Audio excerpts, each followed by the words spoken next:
So we're gonna see if this thing works. I've got it hooked up to the TV here, and well, we're gonna see if this thing plugs in and see if it powers on, and well, let's see what it does. Let's see if it works.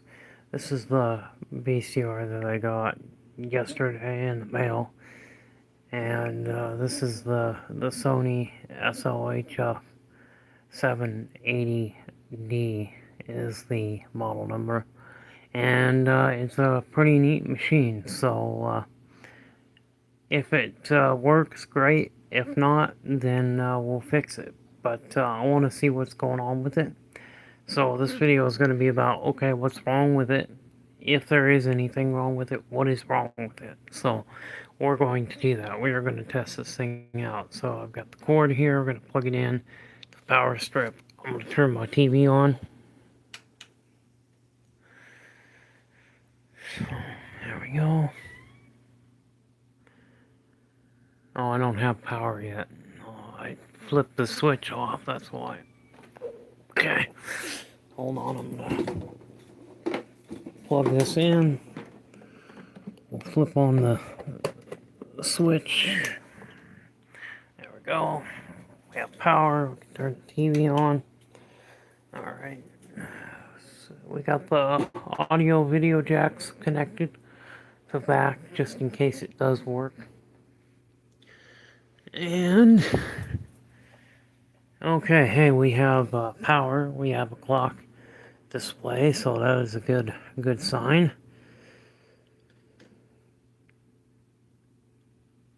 Come on.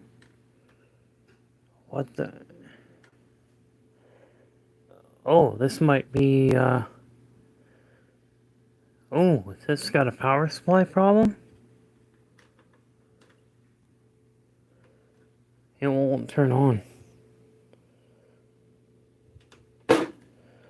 There's something wrong with the power supply. It will not turn on. There's no power light. There's no VU meters or nothing. So, no power light. You know what I'm thinking. Yep, I'm thinking voltage regulator. The STK chip that was made by Sanyo. Common failure. However, these particular models, they do not use a 5441. I think it's a 5478 is I believe the regulator. So looks like this thing is not gonna power on for us. So that sucks. Well, I was kind of hoping it'd at least power on, but no worries, because we'll just pull the top off. I do have the screws out just in case I wanted to fiddle with this thing.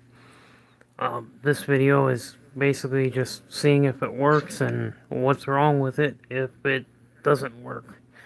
So yeah, let's see. Let's pull the top off. I'm going to do it one-handed here.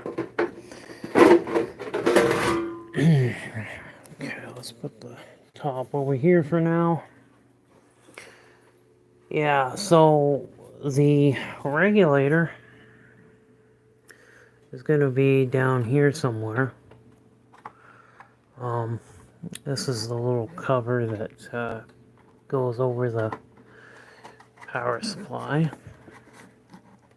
It basically just shields the basically what it does is it prevents the circuit board from touching the bare metal shielding, because if that board touches the shielding plate, it'll short the power supply out. It'll short things out.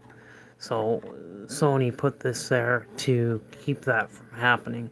Sony thought of everything, or at least they used to. They're pretty much just a name anymore. You're not really getting, Sony's not really all that great anymore, but it used to be pretty damn good back when things were made well. Okay, I can see the regulator down in there. Let's see if I can get this, see if I can get a closer shot. There you go. You can see part of it down there. See that? You see that little black right down here, right in here. So,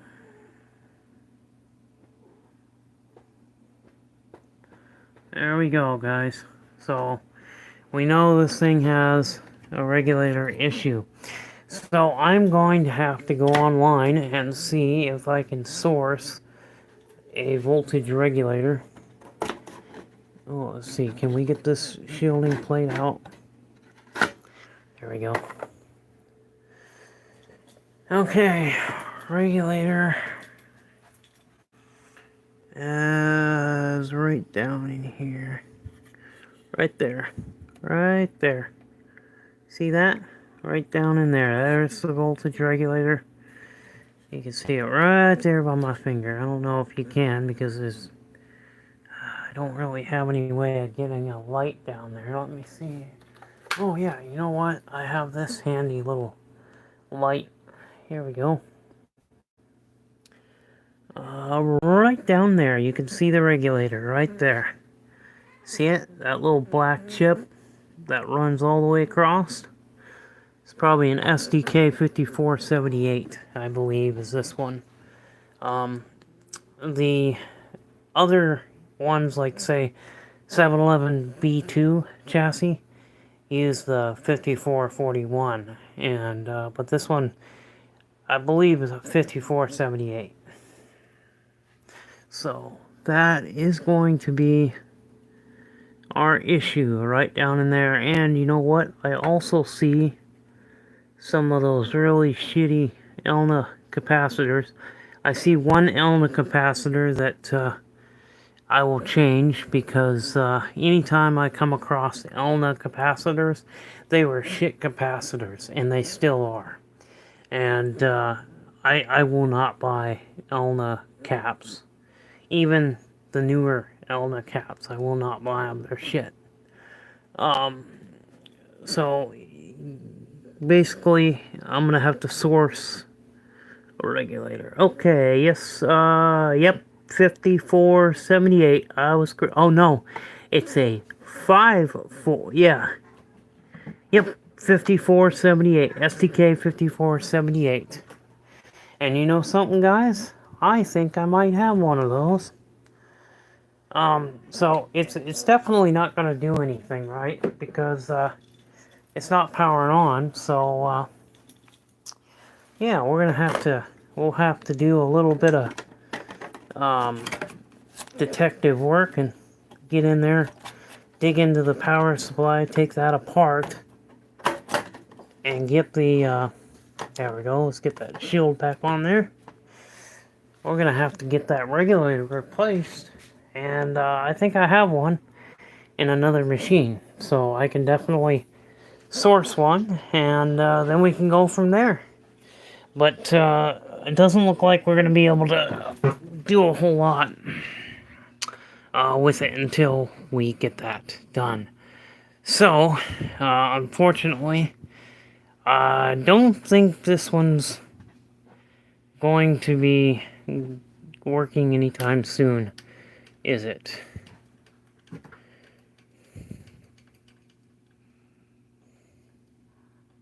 Okay, somebody's asking me, okay, I'm starting to read some of the comments here, guys. Sorry. Okay, there's one that says, I just subscribed. Well, thank you. I appreciate that, my friend. Another one, okay. Well, thank you. I'm glad you think my channel is good. So, how do I know all this? Well, I have some knowledge. A lot of it was self-taught, and some of the knowledge came from my dad. My dad used to work on electronics back in the 70s, and he shared some knowledge with me. Oh, of course, it's way different from nowadays, but a lot of the main stuff that he taught me is still, obviously, still in practice today. But yeah, it's just, I have a basic knowledge of electronics. I don't have the as much knowledge as I'd like to have, but that will come in time. But what happens is when you have a machine and there's no power light, that's pretty much a very good indication that it's a voltage regulator, because I've replaced, I don't know how many of the 5441s that I've replaced, due to, failure. Sometimes what happens is sometimes in the factory, the heatsink compound, they did not use enough of it, and so the regulator just gets really hot over time, and then it just goes out, it burns out, it just goes out. And I've seen cases where the thermal grease or heatsink compound, whatever you want to call it, situations where it dries out, basically. And so when it dries out, it's no longer doing its job of keeping the regulator cool, and then it just gets hot and burns out. Another problem with power supplies is capacitors. Sometimes you'll have a zinger diode that'll go bad. It'll go open. But a lot of times it's either the regulator or it's a capacitor issue. Yes, I have had zinger diodes fail on me. But yeah, but those are the two main causes. But usually, even if there's no power light, it'll have like a channel light that will come on. But basically, it's missing a voltage going to the mechanism. So there's this voltage is missing. Usually you have there's like a 6 volt, there's a 9 volt, and 12 volt. And here's a comment. Which model of beta is this? Okay, you might not have been with me when I started the video, but this is a SL-HF780D, and the D in the model number stands for digital. The HF in the model number stands for hi-fi. So if you have like say you had an SL-2500, well, that's a mono machine. If it's got the letters HF in the model number, that means that it has hi-fi stereo. So if you're looking for a beta machine, you want to get one, obviously, that has hi-fi stereo, because mono sucks, guys. I mean, mono was terrible. And it just, there was so much tape hiss, is what most people call it. You get, sort of somewhat of a buzzing sound. If you turn the volume up high enough, you can hear that little, tape hiss or buzzing sound, or whatever you want to call it. But yeah, hi-fi really increased the, well, it really made life a lot nicer. It just, they sound so much better with hi-fi stereo, and see, beta Beta came out with hi-fi stereo first. In fact, Beta has Beta hi-fi is about 80 decibels, and VHS hi-fi is only about 70 decibels.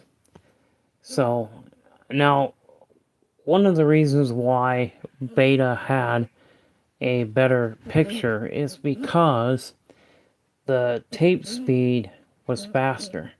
You have a faster tape speed. You have a larger video head. The angle of the information that's put onto the tape. There's more information that can be put onto the tape because of the angle. And so the diagonal stripes that are recorded onto the tape are at a little bit more of an angle, so you get a larger stripe recorded onto the tape there. Okay, so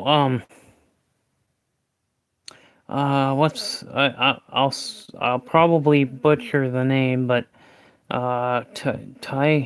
member name. Or I'll just say the spelled out TICO Bell. I have an SL-HF780D. Oh, that's cool. That was a nice model. I believe. See the difference between now the SL-HF780D and the 500 were the same machine. However, the 500 had 3 heads. So the 500 was a 3-head. The 300 was just a standard 2-head model. But good machine. Had the 711 B2 chassis. This is a 711 B3 chassis. The best chassis that was ever made was the 710. The 710 chassis, which was in all of your SL-5000 series, your 5800, 5600, 5400, 5200, 5110, your 5000, all of your SL-5000 series had the 710 chassis, and it was a much better design. It was much more robust. However, it used rubber belts, and those belts over time they wear out, so they're going to fail, obviously. And not only that, but it also used idler tires. But it was a very robust and much better chassis, in my opinion. And instead of loading this way, like this one, because it threads from here and then goes around that way, so it threads on the left side. The 710 chassis threaded on the right side, so it went from here all the way over to here. So it just loaded the tape differently from the other side, and it was a 3-piece drum. You didn't have the stiction problems with that like you do with this 711 chassis. 711 chassis, it's a 2-piece drum, so it's got a slot that the head protrudes through and scans the tape. But yeah, it's this has been a passion. I've had a passion for VCRs ever since I was little.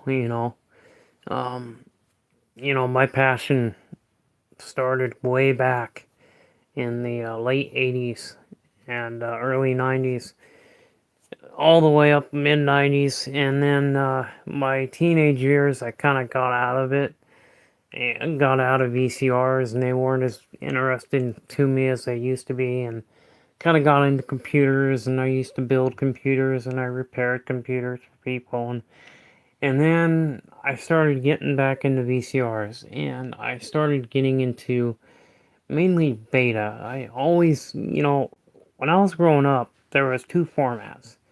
When it come to videotape, you had two formats. You had beta and you had VHS. And I always knew what beta was. I always knew it was better. I love beta, and I'm always wanted a beta machine.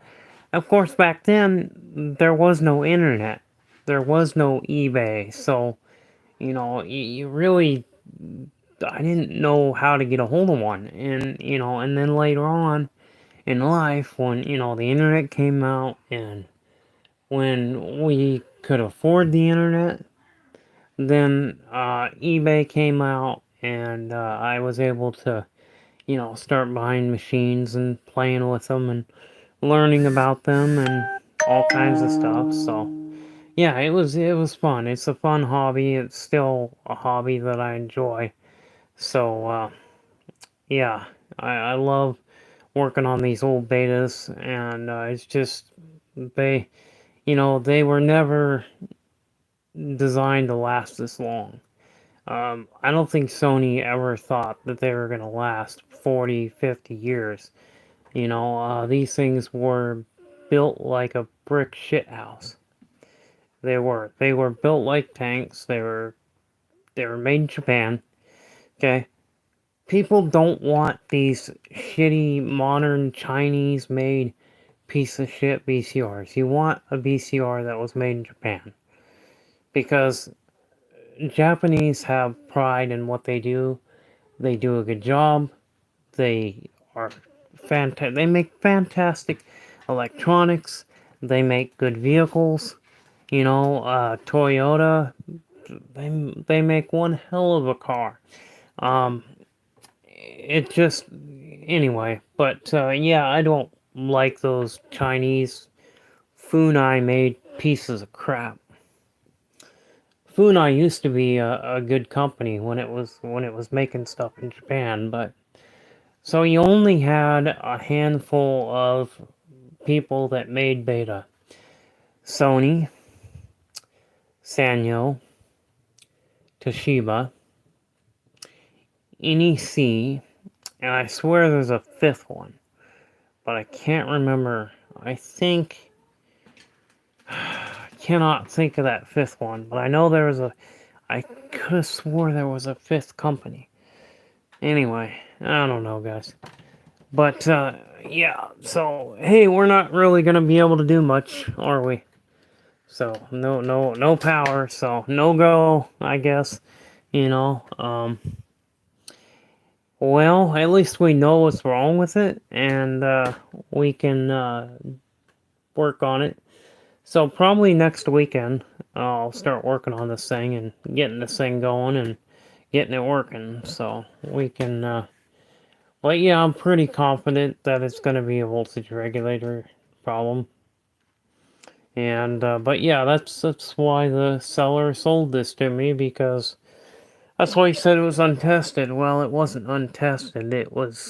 He knew that it had a problem with the power, and that's what people typically will do, is they'll sit there and say, "Oh, untested. I didn't have a tape to test it with," because you can get a little bit more money if you say it's untested, whereas if you say it's broken, you ain't gonna get as much money. So yeah, but yeah, that's probably why the guy said that. But hey, I don't know. Anyway, so well, we know that this is not going to power on, so there's really no need for continuing this video. But I hope you guys liked the video, and at least you got to kind of see, if you guys have never seen what these things look like inside. If you guys that are new that may not know how beta operates or how it works, you see, with the M load mechanism, VHS used the M load mechanism. And you had two tape guides that pulled the tape up against the head. Okay? So, and it looked like an M when it was loading. When it got done loading, it looked like an M. So beta is the U-loading mechanism. So it starts from here and it wraps all the way around the drum. And VHS, the head drum and the head turns. On the betas, the drum is stationary. It only has a slot in it where the head protrudes through. So the actual head spins, but the drum is stationary. So if you've never seen a beta mechanism, this is what some of them look like. There were different chassis, but the two main chassis were 710 and 711. Those were the two main chassis that they used, but this is how it looks. So basically, tape goes in, tape guide pulls the tape all the way around to about there, and then that's how it loads. It's pretty cool how it loads. Now, this is the little tab here. If you push this tab down, it'll unlock the basket, and it'll allow the basket to go in. But yeah, so that's what the loading is on this. This is I'll have to do another video, or you can watch other videos of mine where it shows the loading mechanism, how beta works. Because beta, when it loads, it looks like a U shaped, and that's why they call it the U loading mechanism. It was based off of the U-matic system. So anyway, hopefully you guys, I know it wasn't much of a video, but at least you guys get a little bit of information.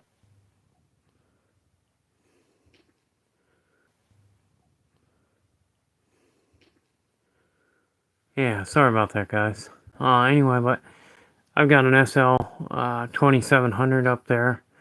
I've got an SL-HF 2000. The Sony SL-HF 2000 was the last Betamax VCR for the United States. Japan actually made beta machines up until about 2002. Beta was a lot more popular in Japan than it was here in the US. And it was also more popular. I think the US beta was more popular than in say, the UK. Like Australia and things like that. But yeah, the SL-HF 2000 was the last beta machine that Sony made for the United States. So, yeah, there were some off-brand betas. Like I said, you had Sanyo, you had Toshiba, NEC. Those are the other main companies. I mean, and there were other branded ones, but like your Sears branded ones, like your Betavision, those were Sanyo. So Sanyo made machines for Sears. Also, Toshiba made beta machines for Sears. But anyway, all right, guys. Well, hey, guys. Thanks for joining me, and we'll see you in the next video. So I'm gonna stop now, and the next video we'll work on the power supply and see if we can get this thing to power on. See you later. Bye bye.